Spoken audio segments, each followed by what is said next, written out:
नमो अरिहन्ताणं नमो सिद्धानं नमो आयरियाणं नमो अध्यायानं नमो लोये सवसाहुनं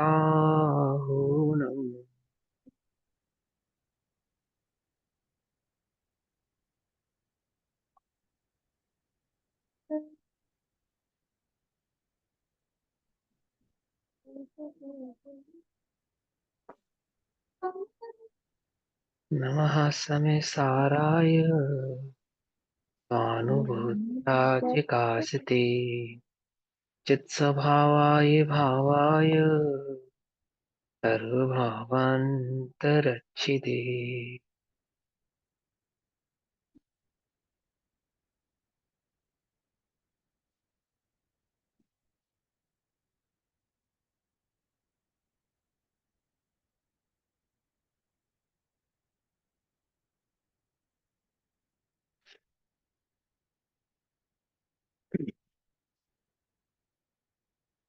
हमारी दोपहर कालीन कक्षा का विषय चल रहा है श्री समय सारजी ग्रंथ। श्री समय सारजी का स्वाध्याय हम सभी आचार्य अमृत चंद्र देव द्वारा रचित आत्मख्याति टीका के माध्यम से कर रहे हैं।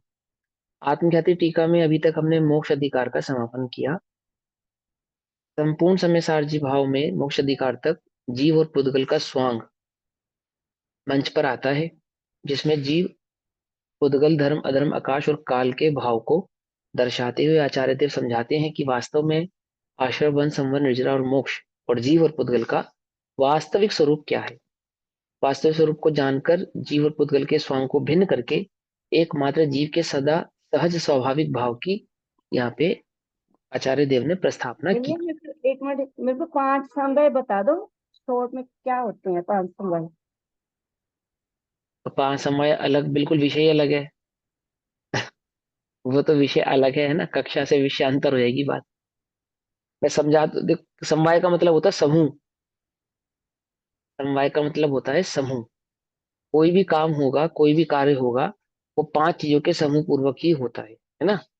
और समवाय बिल्कुल अलग कक्षा है, अलग भाव है, वो मैं आपको अलग से समझा दूंगा, ठीक है। ये कक्षा से बिल्कुल विषयांतर हो जाएगी बात। क्या प्रश्न था हाँ, भैया? समवाय समवाय। ठीक है, तो अब क्या है, अब सर्व शुद्ध ज्ञान अधिकार चलता है। ये जो सर्व विशुद्ध ज्ञान अधिकार है, इसका भाव क्या है कि जीव और पुद्गल का जो स्वांग था, उस स्वांग में जो जीव को पृथक किया, तो पृथक करने पर जो जीव का बिल्कुल संपूर्ण शुद्ध भाव निकल कर आया, एकदम प्योरेस्ट फॉर्म जो जीव की आई, उस प्योरेस्ट फॉर्म की चर्चा यहाँ पर चल रही है। अभी तक तो स्वांग की चर्चा चल रही थी, स्वांग में सही रूप को पहचानने की चर्चा चल रही थी। मोक्ष का सही स्वरूप क्या है, आश्रम का सही स्वरूप क्या है, संवर्बन, संवर, निर्जरा, मोक्ष आदि का वास्तविक स्वरूप क्या है, वो चर्चा चल रही थी। अब जो जीव निकल कर आया है अपने स्वांग के भाव से बाहर निकलकर, जो उसका बिल्कुल एक्चुअल फॉर्म है, एकदम उसकी प्योरेस्ट फॉर्म है, उसकी चर्चा ये सर्व विशुद्ध ज्ञान अधिकार में चलेगी कि वास्तव में जो जीव है वह कैसा है। कैसा है, जैसा हम समझ रहे हैं क्या वैसा है, अथवा उसका जो स्वरूप है वह कैसा है, ये भाव चलेगा यहाँ। तो कलश नंबर 193 से शुरू करते हैं आचार्य देव। सवैया रह सर्व गया, विशुद्ध सवैया नहीं था पहले। सवैया, सवैया का अर्थ करना, हाँ। सवैया का अर्थ करना है, सवैया में पढ़ देता हूँ। मोक्ष अधिकार का जो अंतिम भाव है सवैया में जो कहा गया है वो क्या है। जिस प्रकार कोई नर दृढ़ बंध में बंधा हुआ होता है और अपने को दुख में जानता है, उस बंधन के कारण दुखी होता है और हमेशा चिंता करता रहता है कि कैसे ये बंधन मेरा टूटे। चिंत करे नित कीमि कटे यह तो छेदन नहीं नेक टिकारे। और जब तक वह छेदन को प्राप्त नहीं होता तब तक वह दुखी होता है, देखता रहता है कि किसी प्रकार से मेरा बंधन छूट जाए। छेदन को गहु गही आयुध, अब उसको छेदने के लिए कोई हथियार प्राप्त होता है, उसको चलाता है और निशंक होकर अपने उस बंधन को काटता है। इसी प्रकार जो बुद्धिजन होते हैं यानी ज्ञानी जन होते हैं, वो दूधा करी अर्थात धसाए दूधा करी कर्मरु आत्म आप गहरी तात्पर्य यह है कि कर्म से आत्मा को भिन्न करके एक निजी चैतन्य ज्ञायक भाव का अनुभव करते हैं और अपने को कर्म से मुक्त कर लेते हैं, ये भाव है इसका। अब मंदक्रांता में कलश नंबर 193 पढ़ेंगे। 193 नंबर का कलश क्या कहता है। सबसे पहले मंगलाचरण के रूप में। अभी तक जितने भी मंगलाचरण हुए हैं ना, अधिकार शुरू होने से पहले, सब ज्ञान की महिमा के ही हुए हैं, है ना। क्योंकि आत्मा ज्ञानम स्वयं ज्ञानम ज्ञानत अन्यत करोति किम, ज्ञान ही आत्मा है, आत्मा ही ज्ञान है, ज्ञान के सिवा आत्मा कुछ कर नहीं सकता। इसलिए ज्ञान की महिमा अर्थात आत्मा की महिमा का ही मंगलाचरण करके यहाँ पे अधिकारों को शुरू किया गया। अब सर्वविशुद्ध ज्ञानाधिकार का जो मंगलाचरण है 193 नंबर की गाथा, वह भी ज्ञान का ही मंगलाचरण है। क्या कहते हैं आचार्य देव? नीत्वा सम्यक् प्रलयमखिलान् प्रत्यक्तभोक्त्रादिभावान् दूरीभूतः प्रतिपदमयं बन्धमोक्षप्रकर्लप्तये शुद्धः शुद्ध स्वरस विसर पूर्ण। बंदा क्रांता है ये, मैं गलत पढ़ गया, सॉरी। नीत्वा सम्यक् प्रलयमखिलान् प्रतिभोक्त्रादिभावान् दूरीभूतः प्रतिपदमयम् बन्धमोक्षप्रलप्तेः शुद्धः शुद्धः स्वरसविसरा पूर्णपुण्याचलार्ची टङ्कोत्कीर्ण प्रगट महिमा पुंजति ज्ञान पुंजः। क्या कहते हैं? पहले भाव पढ़ते हैं। प्रथम टीकाकार आचार्य देव कहते हैं कि अब सर्वशुद्ध ज्ञान अधिकार प्रवेश करता है, अर्थात अब आत्मा का शुद्ध स्वाभाविक भाव इस मंच पर आता है। कैसा है वह आत्मा? कि मोक्ष तत्व के स्वांग से निकल जाने के बाद सर्व विशुद्ध ज्ञान प्रवेश करता है। सर्व प्रकार से जो शुद्ध हुआ हो, सर्व विशुद्ध, सभी प्रकार से जिसको शुद्ध कर दिया गया है, अब उसमें शुद्ध होने की अन्य कोई गुंजाइश बची नहीं है। समझ में बात? पूर्ण तरीके से जो शुद्ध हो गया, सर्व विशुद्ध ज्ञान अधिकार। तो सर्व विशुद्ध ज्ञान कैसा है? प्रवेश करता है रंग भूमि में जीव अजीव कर्ता कर्म पुण्य पाप संवर आश्रम निर्जरा बंध और मोक्ष, ये 8 स्वांग आए, उनका नृत्य हुआ और वे अपना अपना स्वरूप बतलाकर निकल गए। अब सर्व स्वांगों के दूर होने पर एकाकार सर्व विशुद्ध ज्ञान प्रवेश करता है। ठीक है ना। सर्व सभी स्वांगों के दूर होने पर एकाकार, एकाकार माने एकत्व को लिए हुए अखंड सर्व विशुद्ध ज्ञान प्रवेश करता है। सभी प्रकार से शुद्ध हुआ ज्ञान प्रवेश करता है। ज्ञान अर्थात आत्मा प्रवेश करता है। ज्ञान कहो चाहे आत्मा कहो, एक ही बात है। ठीक। उसमें प्रथम ही मंगल स्वरूप से ज्ञान पुंज आत्मा की महिमा का काव्य कहते हैं। क्या काव्य कहते हैं? अखिलान कृत भोक्तत आदि भावक सम्यक प्रलयम नित्वा, अर्थात सम्यक कर्ता भोक्ता आदि भावों को, फिर से पढ़ता हूं ध्यान से समझना, समस्त कर्ता भोक्ता आदि भावों को सम्यक प्रकार से, यानी भली प्रकार से, भली भांति नाश को प्राप्त करा के सभी प्रकार के जो पर में एकत्व ममत्व कर्तव्य और भोक्तत्व बुद्धि थी, उस सभी प्रकार की मिथ्या मान्यताओं को, मिथ्या बुद्धि को, खोटी बुद्धि को नाश करा के पद पद पर अर्थात कर्मों के क्षयोपशम के निमित्त से होने वाली प्रत्येक पर्याय में बंध मोक्ष प्रक्लप्त ही दूरीभूत, अर्थात बंध मोक्ष की रचना से दूर प्रवर्तता हुआ। समझे? मोक्ष भी क्या बताया उन्होंने? स्वांग है ना, वो भी दो भावों से मिलकर बना हुआ है।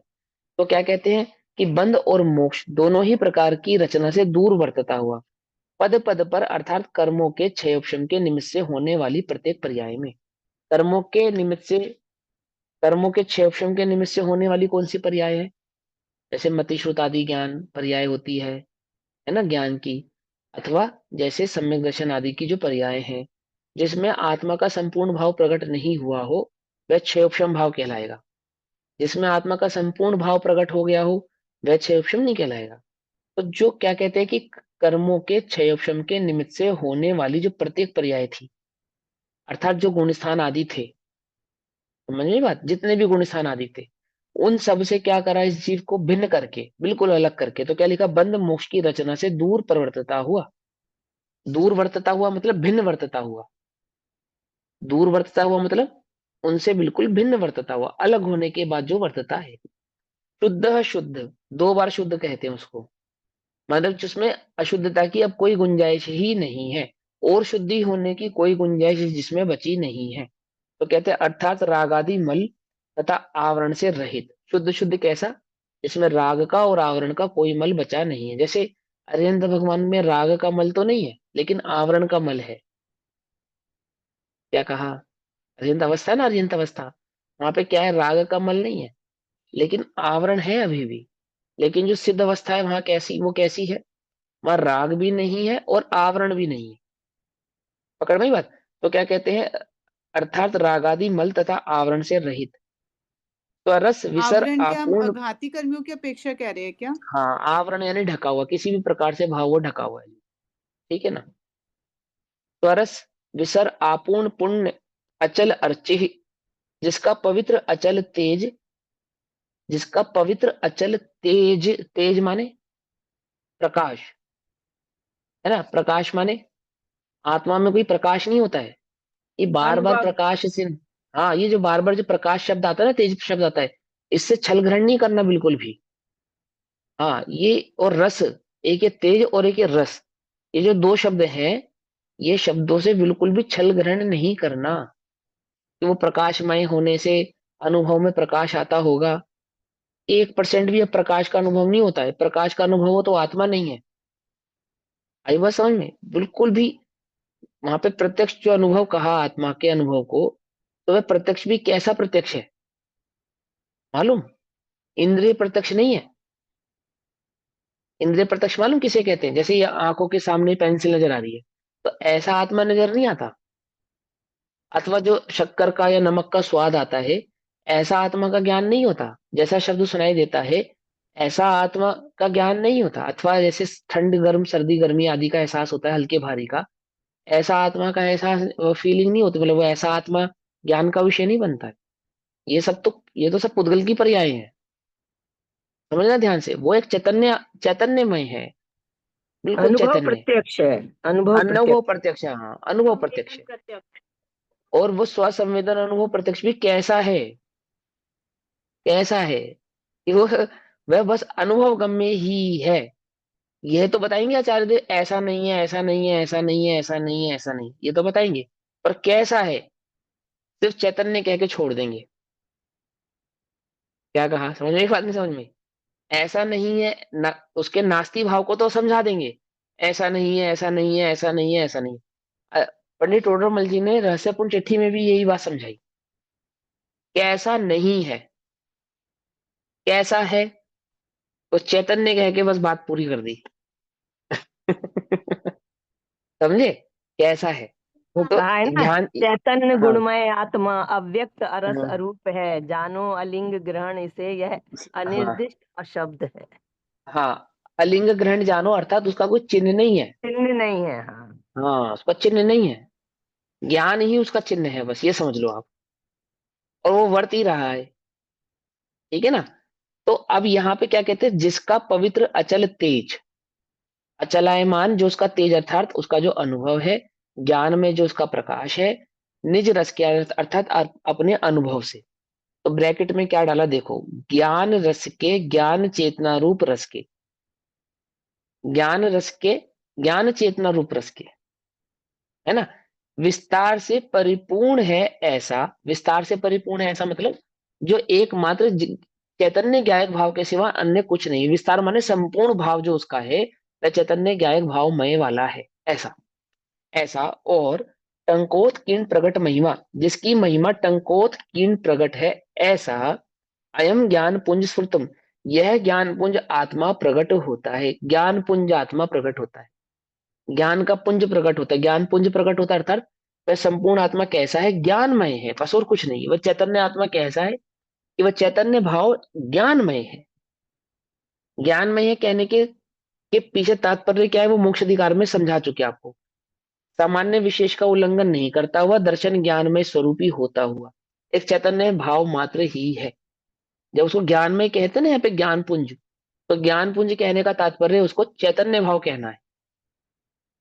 ठीक, ज्ञान लक्षणा है उसका, इसलिए ज्ञान पुंज उसको कहते हैं। पुंज कहने का तात्पर्य है कि वह संपूर्ण आत्मा ज्ञान भाव से अनुभव में आता है, ज्ञानमय होता है, ज्ञानाकार रूप होता है, ऐसा। होता है। तो यहाँ पे भी अब ऊपर ज्ञान रस के और ज्ञान चेतना रूपी रस के, मतलब दोनों का एक हम्म मीनिंग नहीं हो जाता? एक ही मीनिंग है, एक ही मीनिंग है, लेकिन यहाँ पे दो बातें कह रहे हैं। यहाँ पे देखो, ज्ञान रस के और ज्ञान चेतना रूप रस के कहने का तात्पर्य यहाँ पे है कि एक तो आत्मा और एक उसका अनुभव, एक मैं और एक मेरा अनुभव, वो दो भावों को यहाँ पे इंडिकेट कर रहे हैं। ठीक, चलो अब आगे पढ़ते हैं, दोहा पढ़ते हैं। सर्व विशुद्ध सुख ज्ञान में सदा आत्मराम, पर को करे न भोगवे, जाने जपी तसु नाम। सर्व शुद्ध सुख ज्ञानमय, सुज्ञानमय, सुज्ञानमय अर्थात जो एक ज्ञानमय मात्र है, सर्व प्रकार से विशुद्ध है, वह सदा आत्म राममय, आत्मा राम आत्मा कैसा है, एक सर्व विशुद्ध ज्ञानमय है, और वह पर को करता नहीं है, भोगता नहीं है, उसका उसका ही मैं निरंतर जाप करूं, अर्थात उसी का निरंतर मैं अनुभव करूं, उसी का निरंतर मैं स्मरण करूं। ये दोहे का भाव है। आगे का श्लोक पढ़ते हैं। श्लोक नंबर 194, कलश नंबर 194 को, श्लोक नंबर को। तत्त्वं न स्वभावोऽस्य चितो वेदै तत्त्वत्, अज्ञानादेव कर्तायम् तद्भावाद् कारकः। शुद्ध नय का भावार्थ, पिछले श्लोक का पहले भावार्थ पढ़ते हैं। शुद्ध नय का विषय जो ज्ञान स्वरूप आत्मा है, वह कर्तृत्व भोक्तत्व के भाव से रहित है।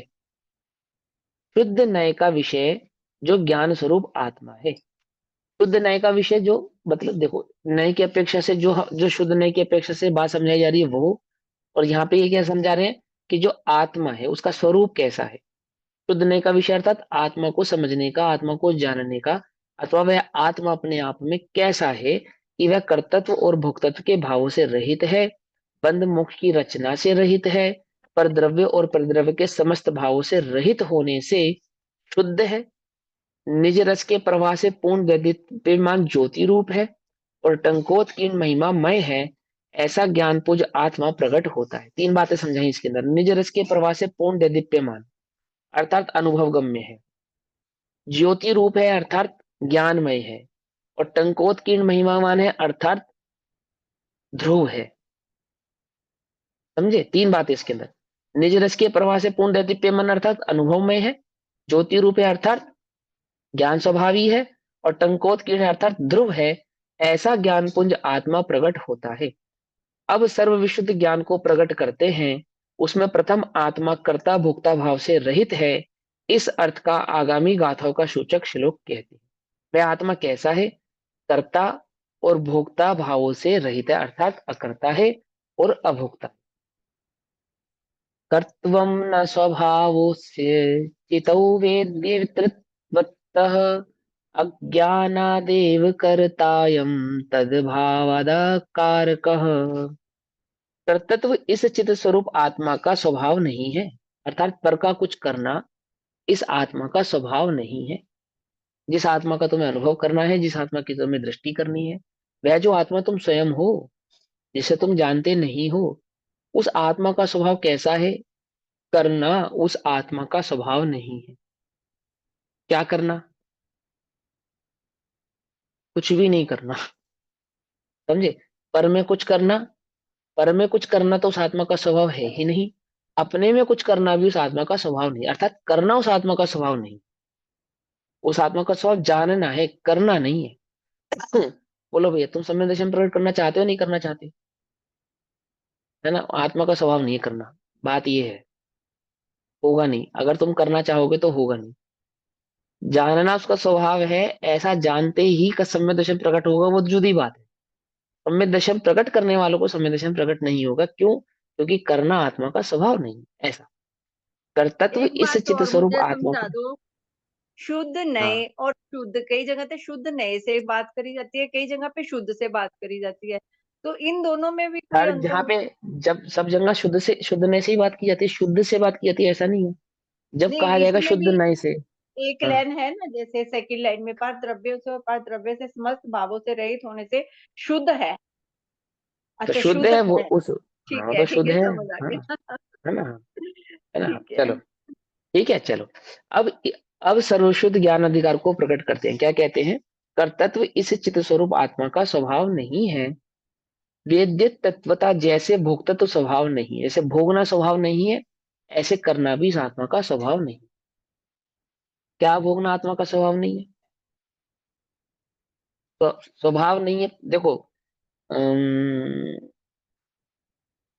जो वस्तु का स्वभाव नहीं होता उस वस्तु को वह वस्तु वह कार्य कर भी नहीं सकती। जैसे फॉर एग्जाम्पल, अग्नि का जो स्वभाव है वो उष्णता है, तो शीतलता अग्नि कर सकती है क्या? स्वभाव नहीं है ना। शीतलता के भाव को अग्नि करना चाहे तो कर सकती है क्या? नहीं कर सकती। ऐसे ही पर को आत्मा भोगना चाहे तो भोग सकता है क्या? भोग नहीं सकता। तो भोग किसका हो रहा है फिर? अपने तो अनंत ज्ञान गुणों का। ज्ञान गुण का भोग कर रहे हो नहीं कर रहे, देख तो लो पहले। वो तो हो ही रही है ना, वही अपने गुणों का ही वेदन हो रहा है ना। स्पर्श रस गंध वर्ण आदि का भोग जो आत्मा कर रहा है, ऐसा उसको जो लगता है कि मैं कर रहा हूँ, वह वास्तव में भोग कर रहा है या नहीं कर रहा है? किसका भोग कर रहा है? देखो, स्पर्श रस गंध वर्ण आदि के भोग में वास्तव में आत्मा कर तो ज्ञान ही रहा है, लेकिन ज्ञान को नहीं जानने के कारण, उसके स्वभाव को नहीं पहचानने के कारण उसको ऐसा एज्यूम करता है, ऐसा लगता है कि मैं भोगता हूं। अरे भोगना जब उसका स्वभाव नहीं है तो वह भोग सकता भी नहीं है। पकड़ में ही आती, पकड़ में भोगना चाहे, अज्ञानता में भोगना चाहे तो भी नहीं भोग सकता, क्योंकि स्वभाव नहीं है ना। अज्ञानता में करना चाहे तो भी नहीं कर सकता, बोले क्यों? क्योंकि स्वभाव नहीं। स्वभाव हो तो कर भी पाए और भोग भी पाए। तो ज्ञानी तो पर को करते भोगते हैं ही नहीं, तो क्या अज्ञानी पर के कर्ता भोक्ता होते हैं? बोले आत्मा पर का कर्ता भोक्ता नहीं होता, क्योंकि भोक्ता तो उसका स्वभाव नहीं है। अज्ञानात एव अयम कर्ता, वह अज्ञान से ही करता है, अज्ञान का ही करता है, अज्ञान से ही करता है, दैट मीन्स अज्ञान का ही करता है कि मैं उसको भोगता हूं।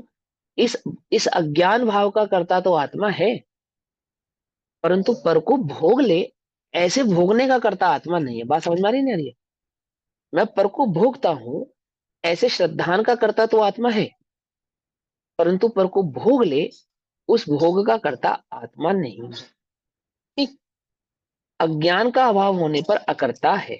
अब देखो, अब ये श्लोक जो आचार्य देव ने कहा, मैं इसके ऊपर थोड़ा सा आपको इंडिकेशन देता हूँ, ध्यान से समझना। अपने अज्ञान की तो खबर है नहीं, और पर को भोग कर भी कहता है कि मैं पर का भोगता नहीं। अर्थात अपने अज्ञान का अभाव किए बिना जो अपने को अकर्ता भोक्ता जानते हैं, उनकी यहाँ बात नहीं है।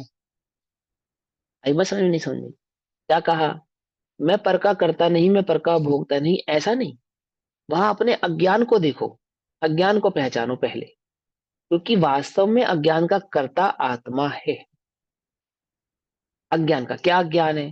कि मैं पर को भोगता हूं, ये अज्ञान है। तो ये अज्ञान जन्म क्यों लेता है, पैदा क्यों होता है? क्योंकि मैं निज और पर के भिन्न भाव को पहचानता नहीं। पकड़ में ही बात। तो भोगता राग और द्वेष के परिणाम में, पर के संबंध में जो राग द्वेष और मिथ्यात्वादी मोह आदि का जो परिणाम उत्पन्न होता है, परिणाम में लिप्त होता हुआ यदि अपने को अकर्ता कहवे, उसकी यहाँ बात नहीं है। अपने अज्ञान भाव को पहचाने बिना अपने को ज्ञानी कहवे, उसकी यहाँ बात नहीं है। क्यों? क्योंकि अपने अज्ञान का कर्ता तो आत्मा है ना। अज्ञानात एव अयम कर्ता, अज्ञानात एव अयम कर्ता, अर्थात वह अज्ञान से ही करता है। तो क्या छोड़ना? अज्ञान को छोड़ना। कैसे छूटेगा अज्ञान? कैसे छूटेगा बोलो? बिना भेद ज्ञान के अज्ञान छूटता नहीं है। निज और पर का भेद करके। हाँ, निज और पर के भेद में, निज और पर में भेद किए बिना क्या नहीं छूटता? अज्ञान नहीं छूटता। अब भेद कैसे छूट, भेद कैसे होता है? पर में सुख बुद्धि रहे और भेद विज्ञान करता रहे, ऐसा तो नहीं छूटता। स्व स्व स्व का समझ, स्व में सुख बुद्धि होना, निज में निज बुद्धि होना और भेद विज्ञान करता रहे तो हो जाएगा? ऐसा नहीं होता। कैसे होता है? निज की रुचि हो, पर की अरुचि हो। क्या कहा? समझ नहीं बात? निज की रुचि हो, पर की अरुचि हो, और भेद विज्ञान करे, निज को पर से भिन्न करे, भिन्न जाने। तो निज से पर का जो कर्तव्य भाव है, अज्ञान भाव है, वह छूटता है। समझ में बात? ऐसा तद अभावात अकार का, अज्ञान का अभाव होने पर अकर्ता है। कब अकर्ता है? अज्ञान का अभाव होने पर। अज्ञान का अभाव करने को तो उद्यमी है नहीं, और मैं पर का करता नहीं हूं, ये ऐसा चिंतन करता है, ऐसा विचार मात्र करता है। ऐसे चिंतन विचार मात्र करने से तो पर का कर्तव्य छूटता नहीं है। कैसे छूटता है? अज्ञान पे कुठाराघात करने पर छूटता है, ठीक है ना। निज में विचारात्मक नहीं, मैं पर से भिन्न हूं, पर से भिन्न जानना पड़ेगा उसको। जैसे बुद्धि पूर्वक कपड़ा खरीदने जावे, गाड़ी खरीदने जावे, तो कितने बुद्धि पूर्वक निर्णय करता है, मैं इसको पहनूंगा तो कैसा लगेगा, अथवा मैं इसको खरीदने में सक्षम हूं या नहीं हूं, किस ब्रांड का खरीदूं, सर्दी है तो गर्म कपड़ा खरीदूं, गर्मी है तो कॉटन का खरीदूं, आदि आदि। कितने कितने विकल्प करता है, नहीं करता है? गाड़ी खरीदे तो कितने विकल्प करता है। ऐसे ही यहाँ आत्मा का निर्णय करे मैं तो गायब हूं। ऐसे नहीं, ऐसे नहीं बनेगी बात कि मैं तो गायक हूं कह देने से काम नहीं बनेगा, मैं ध्रुव हूं ऐसा कह देने से काम नहीं बनेगा। उस गायक भाव और ध्रुव भाव का निर्णय करना पड़ता है। समझे? निर्णय कैसे होता है? उसके सही वास्तविक स्वरूप को पहचाने बिना उसका निर्णय होता नहीं है। उसका सही, उसका वास्तविक स्वरूप कैसे जानने में आता है? उसका सही और उसका वास्तविक स्वरूप स्वाध्याय से जानने में आता है। स्वाध्याय से जानने में कैसे आता है? कि मात्र पढ़ने से जानने में नहीं आता। परिपाटी बताई ना आचार्य टोडरमल जी ने, पंडित कल्प आचार्य कल्प पंडित टोडरमल जी ने। सम्यक सन्मुख मिथ्या दृष्टि क्या करता है? बार बार चिंतन करता है, बार बार विचार करता है कि ऐसा है या ऐसा नहीं है। और हम तो ये चिंतन ही नहीं करते ऐसा है या ऐसा नहीं है। हाँ हाँ, मैं तो ज्ञान स्वभावी हूँ, मैं तो ज्ञान स्वभावी हूँ, बस। अभी हम तुमको कहें कि तुम ज्ञान स्वभावी हो, मैं ज्ञान स्वभावी हूँ। वास्तव में मैं ज्ञान स्वभावी हूँ या नहीं हूँ, ये चिंतन किया तुमने? हाँ हाँ भैया, हम परके करता नहीं है, हम परके भोगता नहीं है। तो तुमने कभी शांति से बैठ के चिंतन किया कि वास्तव में मैं परका करता या भोगता हूँ या नहीं हूँ? या ये चिंतन बैठ के विचार करो अपने में। मैं पूछ नहीं रहा हूँ, मेरा सवाल नहीं है, मैं तो आपको पूछ रहा हूँ। अपने अपने आप में पूछो, क्या हमने कभी ऐसा विचार, ऐसा चिंतन, ऐसा अनुप्रेक्षा अंदर चित्त में बैठ के किया शांति से कि वास्तव में मैं परका करता हूं या नहीं, या वास्तव में मैं देह नहीं हूं, या बस हम सुनते आ रहे हैं मैं देह नहीं हूँ, देह नहीं हूँ। मैं तो देह नहीं हूँ, मैं तो ज्ञाता दृष्टा हूँ। क्योंकि सब कहते हैं, मैं बार बार पढ़ता हूँ, बार बार इसका रिपीटेशन होता, तो मैं भी कहता हूँ। इसका विचार शांत पूर्वक, विवेक पूर्वक शांत होकर कीजिए। विचार करो, है ना, उसकी परिपाटी बताई ना, बार बार। और फिर अहो, मुझे तो इन बातों की खबर ही नहीं थी। तो ये जो अहो का भाव है ना, अहो, अहो का भाव आता है हमें अंदर में कि अहो, मुझे तो पता ही नहीं था कि मैं करता नहीं हूँ। मुझे तो अभी भी हमें अहो का भाव क्यों नहीं आता? अहो, मैं तो करता ही नहीं हूँ, ऐसे रोंगटे खड़े हो जाए कि मैं तो करता ही नहीं हूँ, लेकिन लगता ही नहीं है। क्योंकि वो जो है ना, ये क्या लिखा, अज्ञान का अभाव होने पर करता है। अज्ञान के अभाव होने पे करता है। अज्ञान का अभाव कैसे होगा? अज्ञान का अभाव स्वाध्याय के एक अंगों को पकड़ने से नहीं होगा, उसके संपूर्ण समग्र भाव को पकड़ने से ही होगा। अनुप्रेक्षा किए बिना, चिंतन किए बिना, बार बार विचार किए बिना नहीं होगा। क्या लिखा है परिपाटी में उसकी? सम्यक सन्मुख मिथ्या दृष्टि के स्वरूप में एकांत में बैठकर बार बार विचार करता है, बार बार विचार करता है एकांत में बैठकर। हम एकांत में बैठकर कितना विचार करते हैं? पहली बात तो एकांत में नहीं बैठते, और कभी गलती से भूल से बैठ भी जाए तो क्या विचार करते हैं? और जहां मन ले जाता है वहीं हम चले जाते हैं कि अब मैं ज्ञानानंद स्वभावी हूँ, मैं ज्ञानानंद स्वभावी हूँ, बस ऐसा चलता रहता है। विचार कहाँ करता है? चिंतन कहाँ करता है कि जो मैंने पढ़ा, जो मैंने समझा, क्या वास्तव में ऐसा है? ऐसा उसको कहते हैं अनुप्रेक्षा। कोई पाठ पढ़ लिया उसको अनुप्रेक्षा नहीं कहते। कोई गाथा पढ़ ली आपने अथवा नमोकार मंत्र पढ़ लिया या कुछ पढ़ लिया, उसको अनुप्रेक्षा नहीं कहते। बार बार बार बार एकांत में चिंतन करें, बार बार ऐसा ही है क्या, वास्तव में ऐसा ही है क्या, वास्तव में मैं ऐसा फील करता हूँ या नहीं करता हूँ, मुझे लगता है कि मैं करता हूँ या सिर्फ कहता हूँ। मेहनत करनी पड़ेगी इसके ऊपर। समझे नहीं समझे? क्यों? क्योंकि अज्ञान का अभाव होने पर करता हूँ। अज्ञान का अभाव तो हुआ नहीं, और ढोल बजा रहे मैं करता हूँ मैं करता हूँ मैं करता हूँ, है या नहीं है? इस स्वभाव से अकर्ता तो है, परंतु अभी तो वह करता नहीं है। क्यों? क्योंकि लिखा अज्ञानात एव अयम करता। अयम अयम करता, वह करता है कौन? वह अज्ञान से ही करता है। अज्ञान से ही करता अर्थात अपने अज्ञान का करता है। सर्वविशुद्ध ज्ञान अधिकार तुम्हें क्या समझा रहा है? आत्मा पर का करता तो नहीं है, ये तो बात तो पक्की है, पर अज्ञान का करता तो आत्मा स्वयं है ना। उस अज्ञान का कर्ता होने से, है ना, होने से आत्मा पर का कर्ता कहलाता है। और अज्ञान का अभाव हुए बिना, अज्ञान का अभाव होने पर अकर्ता है। पॉइंट पकड़ में आया? है ना? तो क्या उसको बार बार विचार तो करे कि वास्तव में मैं करता हूं या नहीं। अब ये बताएंगे कि आत्मा का वास्तविक स्वरूप कैसा है, जिसका तुम्हें विचार करना है, जिसका तुम्हें चिंतन करना है, जिसका तुम्हें मनन करना है और जिसका तुम्हें श्रद्धान करना है। अब ये बताएंगे सर्वशुद्ध ज्ञान अधिकार में, क्या बताएंगे? यह आत्मा कैसा है, उसका स्वभाव कैसा है।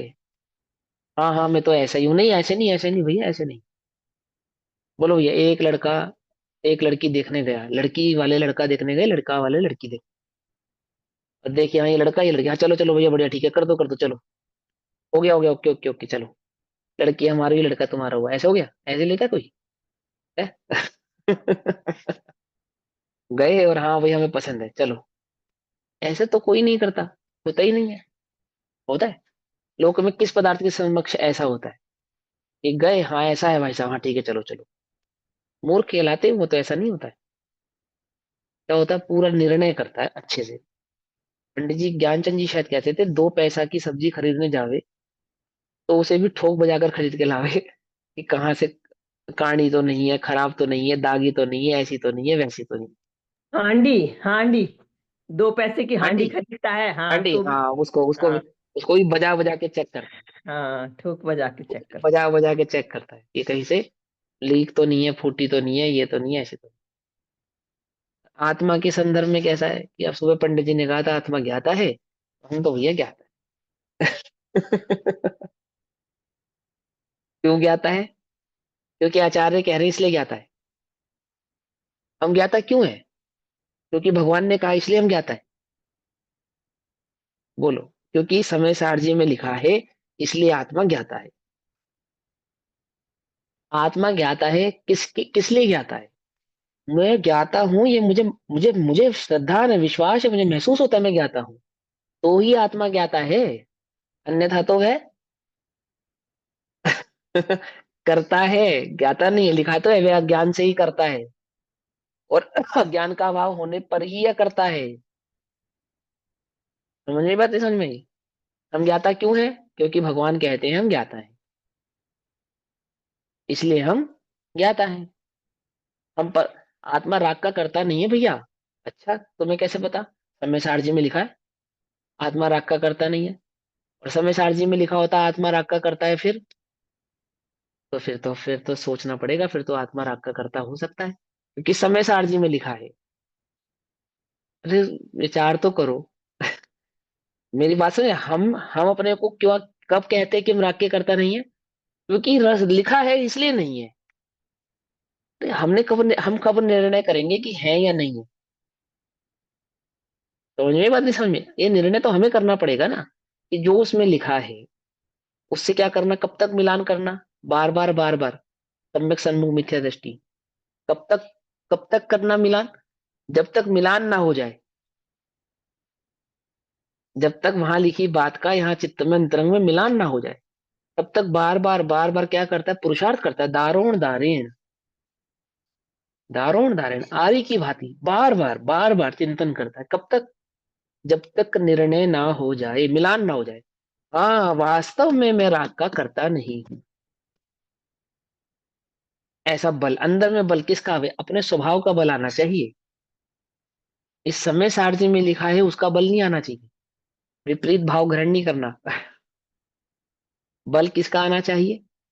बल स्वभाव का आना चाहिए, है ना? ऐसा। तो क्या कहते हैं अब? आगे कहते हैं, अब आत्मा के अकृतत्व का दृष्टांत पूर्वक कहते हैं, उस आत्मा के अकृतत्व भाव को दृष्टांत के माध्यम से समझाते हैं।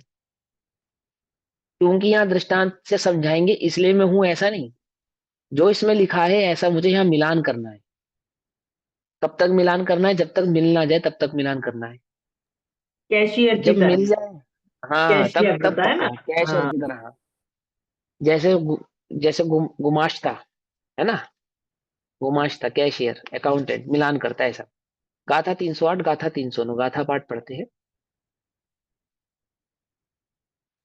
दवियम जम उपपज्जयी गुणे हिम तम ते हिंजाणसु अननम जह कड़यादि हिंदू पज्जये हिम कणयम अननाणमहि जीवस्सा जीवस्य दूजे परिणामादुदेशिदा सुत्ते तम जीवम जीवम वा तेहि मन्नणं विहाणाहि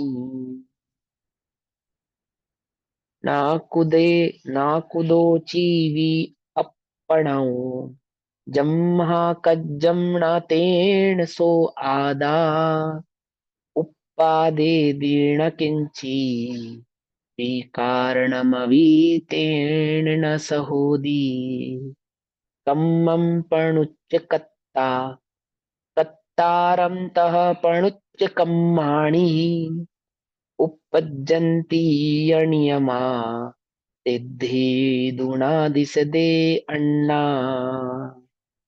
क्या कहते हैं आचार्य देव? 308, 309, 310 और 311 नंबर का था। जो द्रव्य उपजे जिन गुणों से, द्रव्यम जम उपजई गुणेहिम, अर्थात वो जिस द्रव्य में जो गुण पाए जाते हैं, इसका मतलब ये है। जो द्रव्य उपजे जिन गुणों से उससे ज्ञान अनन्य सो है जगत में कट कादि परिया यो से कनक अनन्य जो। कटकादिक पर्याय मतलब जिस प्रकार गहने होते हैं ना, गहने, स्वर्ण का गहना होता है, उसके उससे जो स्वर्ण है वो भिन्न नहीं है। अर्थात स्वर्ण से बना हुआ कुंडल ही स्वर्ण है, और वह कुंडल ही स्वर्ण है। स्वर्ण ही कुंडल है, कुंडल ही स्वर्ण है। स्वर्ण की पर्याय बने ना, उसे कुंडल, कड़ा आदि आदि बनाया। तो क्या कहा? वो अपने गुण से, मैंने उससे बना हुआ जो पदार्थ है, स्वर्ण से बना हुआ जो पदार्थ है, वो स्वर्ण ही है। जो द्रव्य उपजे जिन गुणों से उनसे ज्ञान अनन्य सो है जगत में कट कादि पर्या यों से कनक अनन्य जो। जीव जीव के परिणाम जो शास्त्रों विषय जिनवर कहे। चारों ही अनुयोग में जीव और अजीव के परिणाम जिस प्रकार से बतलाए गए हैं। जीव जीव के परिणाम जो शास्त्रों विषय जिनवर कहे वे जीव और अजीव जान। अनन्य उन परिणाम से। अर्थात जीव के जो परिणाम है वो जीव से अनन्य है, और अजीव के जो परिणाम है वो अजीव से अनन्य है। अन्य नहीं है, अनन्य। आई बात समझ में, है ना। भगवान ने कहा केवली श्रुत केवली द्वारा कहा गया और मैंने स्वानुभूति से जाना। भगवान ने कहा सिर्फ इसलिए मैं नहीं हूं ऐसा। क्या कहा भगवान ने? कहा केवली श्रुत केवली परंपरा से आया और फिर मैंने निज स्वानुभूति से उसको प्रकट किया कि हाँ ऐसा ही है। पकड़ गई बात? ऐसे यहाँ कहते हैं कि जीवा जीव के भावों को जानो। जानने से क्या, हाँ मैंने इसमें लिखा है इसलिए मैं ऐसा हूं, ऐसा नहीं। निज स्वानुभूति से प्राप्त तत्व में ज्ञान आनंद स्वभाव ऐसा है। ठीक, पर की अनुभूति से नहीं, स्व की अनुभूति से। ठीक, और स्व की अनुभूति से भी क्या, कब? कि वो जिनेन्द्र की द्वारा बतलाएगी परंपरा से मिलान खाए तो स्वानुभूति को सम्यक जानना, अन्यथा मिथ्या जानना।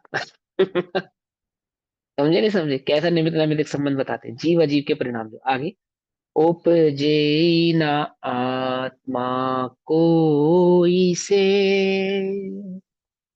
इससे न आत्मा कार्य है, उपजावता नहीं कोई को, इससे न कारण भी बने। ते कर्म आश्रित हो ये करता, कर्म भी करतार के, आश्रित हुए उपजे नियम से, अन्य नहीं सिद्धि दिखे। कर्म क्या है? कर्ता के आश्रित है, करतार का। करतार कौन है? वो कर्म के आश्रित है। और अन्य को कोई करता नहीं, अन्य का कोई करता नहीं, अन्य को कोई उपजाता नहीं, अन्य से कोई उपजता नहीं। हम्म। यत द्रव्यम, जो द्रव्य है, गुण निज गुणों से उत्पद्यते उत्पन्न होता है। पानी ना, पानी, उसमें दो गुण बताए विज्ञान ने, हाइड्रोजन और ऑक्सीजन। दो गुण है उसके, एक हाइड्रोजन और एक ऑक्सीजन। वो दो गुण मिले तो क्या बन गया? पानी बन गया। तो निज गुण से उत्पन्न हुआ ना। क्या कहते हैं कि वो जो द्रव्य उपजता है वो अपने गुणों से उत्पन्न होता है। जो उसमें गुण है, ये तो स्थूल उदाहरण है, बहुत मैंने आपको पानी और हाइड्रोजन की अपेक्षा से दिया। वो क्या कहते हैं कि वो जो द्रव्य है वो निज गुण परिचायक अर्थात निज गुण धारक है, और वो जो गुण है वे द्रव्य को बतलाते हैं ये द्रव्य क्या है। जैसे मिठास बतलाती है ये शक्कर है, ठीक है ना। ऐसे ही नमकीन पना बतलाता है कि ये नमक है, और नमक अपने उस नमक पने के स्वाद से भिन्न नहीं होता, शक्कर अपने उस मिठास भाव से भिन्न नहीं होती। उपजते, मिठास से क्या उपजती? शक्कर, शक्कर से क्या उपजती? मिठास। ऐसा। यह तो द्रव्यम, जो द्रव्य गुणों निज गुणों से उत्पन्न होता है, उन गुणों से उसे अनन्यत जान ही, अनन्य जानो। क्या मतलब? गुण को ही द्रव्य, द्रव्य को ही गुण जानो, मतलब ये है सीधी सीधी बात। गुण को द्रव्य से अन्य मत जानो, अनन्य जानो। अन्य नहीं है ऐसा जानो, अनन्य। समझ नहीं बात? यथा जैसे जगत में कटकादि भी पर्याय, तो कड़ा इत्यादि पर्यायों से कनकम स्वर्ण अनन्य है, वैसे जैसे कुंडल कड़ा चेन से स्वर्ण कैसा है? अनन्य। मतलब कुंडल को देखकर कोई कुंडल भी कहता है और स्वर्ण है ऐसा भी कहता है। क्यों? क्योंकि कुंडल अपने स्वर्ण भाव से भिन्न नहीं है और स्वर्ण अपने कुंडल भाव से भिन्न नहीं है ना। एक बात और समझो कि स्वर्ण जो है वो कुंडल भाव से भिन्न है,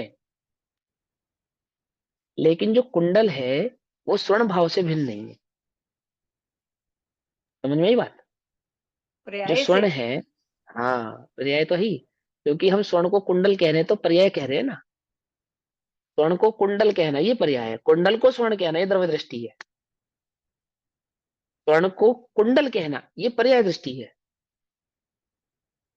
कुंडल को स्वर्ण कहना ये द्रव्य दृष्टि है। जीव को मनुष्य कहना ये पर्याय दृष्टि है।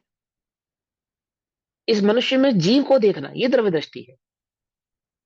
आत्मा को स्त्री पुत्र, एक इंद्रिय, दो इंद्रिय, तीन इंद्रिय, चार इंद्रिय वाला कहना ये पर्याय दृष्टि है।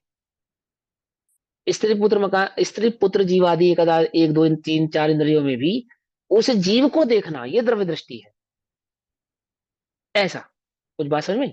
हम क्या देखते हैं इधर? किसको देखते हैं? जीव को देखते हैं या पर्याय को देखते हैं? बोलो भैया, तुम्हें दुखी करने वाला कौन, द्रव्य या पर्याय?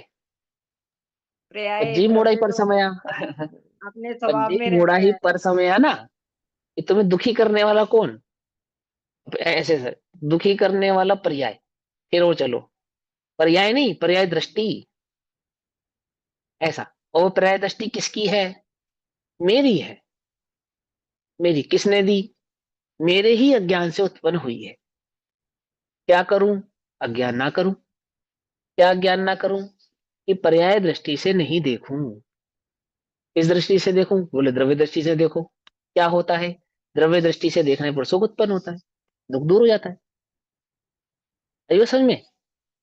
कि कुंडल को पर्याय कहना, वो स्वर्ण को पर्याय कहना, स्वर्ण तो कुंडल पने से भिन्न है, परंतु कुंडल स्वर्ण पने से भिन्न नहीं है। ये जो पर्याय है ये चैतन्य भाव से भिन्न नहीं है। हाँ, चैतन्य भाव इस पर्याय से अवश्य ही भिन्न है।